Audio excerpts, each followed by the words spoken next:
Hello, everyone, and welcome to the third installment of lectures from Southern Connecticut State University's History Department. My name is Marie McDaniel, and I'm a professor of Early America with special interest in material culture and public history. Early America generally means history related to the North American continent from approximately 13,000 BC to approximately 1877. I focus on the 17th and 18th centuries, that is, the 1600s and 1700s, what you may think of as the time from the settlement of Jamestown through the American Revolution. Material culture is the study of things, clothes, houses, trash pits, and especially furniture, and that's for me, I love furniture. And public history is the content and people who are historians outside academia, like in museums, who often rely on material culture to interest and educate the general population about historical things. One intersection of all these interests is statues and monuments. So today I want to talk to you about statues and monuments in America. I'm sure many of you have seen the arguments both for and against the removal of statues, both America and abroad. And I want to give you a little bit of a historian's perspective on these events, since one of the most common complaints with the removal of any statue is to take down a statue is to erase history. And you can see this meme that I found online, which I love because there are many, many problems with it. Here we have a statement, taking down statues and trying to erase history doesn't solve anything. Like Winston Churchill said, those who fail to learn from history are condemned to repeat it. There are many problems with both this image and the text. One, taking down statues does not erase history. The people taking down statues are not trying to erase history. The quote is not from Winston Churchill. He was in turn quoting, not quite accurately, George Santayana. And the image is about putting a statue up, not taking it down, which should be probably noted from the bubble wrap. As you can imagine, my consternation when I see this phrase or similar sentiments, mostly because it demonstrates a strong ignorance of what makes up history. So, what is history? History is a term to describe the past and the story and that is anyone who is speaking, writing, crafting, that is, and tells, writes, speaks, or crafts about the past. So most people don't think we're actually changing the things that happened. They're worried that we are changing the story of the past.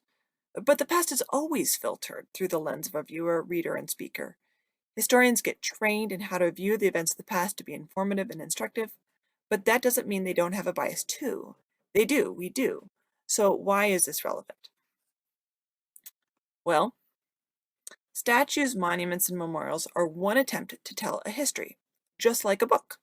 They have an author, they have arguments, and those authors and arguments reflect the time and place of their creation. That is, they all have historical context. And once we can understand the historical context, we can better appreciate why the statue, monument, or memorial was there in the first place. Then we can decide if we want to perpetuate the original author's argument by keeping it around, or update it to modern context by removing it, or putting another sign on it, or something else entirely.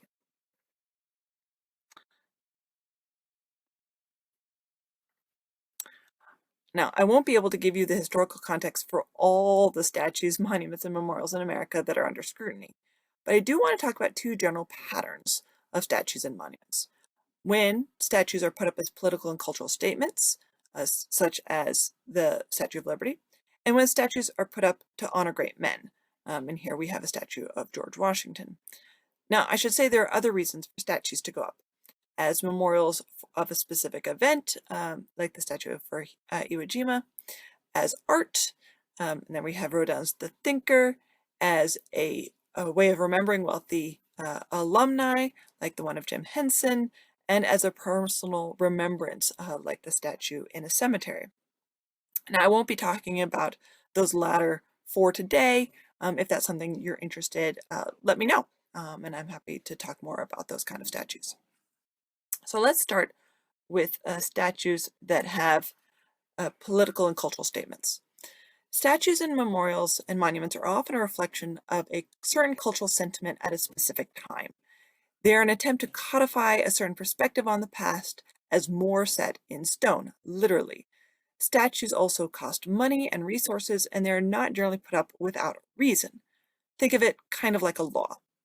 Both are established or enacted in response to something going on, to sustain a power imbalance. So for every statue, it makes sense to ask when and why it was put up. Now, the Southern Poverty Law Center put out a graph in April 2016, and that's the one I have up here, showing when and where Confederate statues were put up in America. And I should note that if you haven't checked out the Southern Poverty Law Center, you should, especially if you're planning on becoming or are a secondary school teacher. They have a magazine called Teaching Tolerance that is an absolutely wonderful resource. The graph here clearly indicates when statues went up, and the map shows where. Let's take a look. What you should notice is that there are these peaks that start in the 1890s and then really take off around 1910 and taper off around 1945, and then peak again from 1954 to 1968. What you're looking at in the 1890s is a response by white Americans to the Progressive Era and the rise of immigrants in the United States.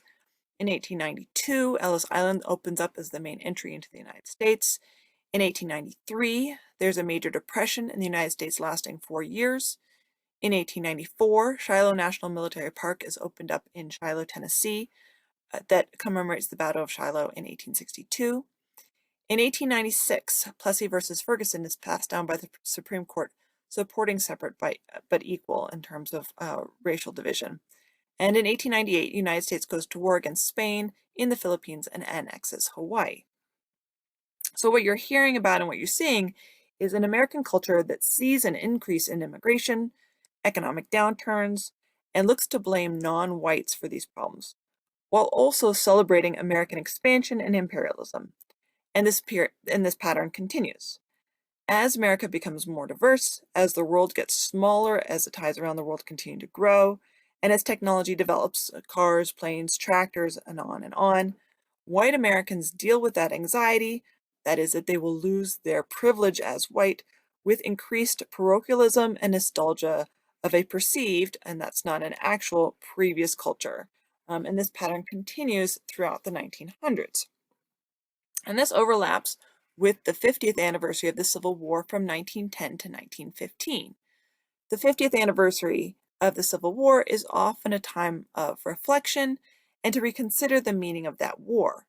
Completely absent from many of these celebrations were Black veterans of the war, and in the 1910s, when white Americans were creating Civil War reenactment societies, when these veterans were wearing their old uniforms and parading on the old battlefields, erecting new monuments, they were creating a memory of the Civil War as a shared experience among white Americans, something that all white Americans, either from the North or the South, shared to the exclusion of Black Americans.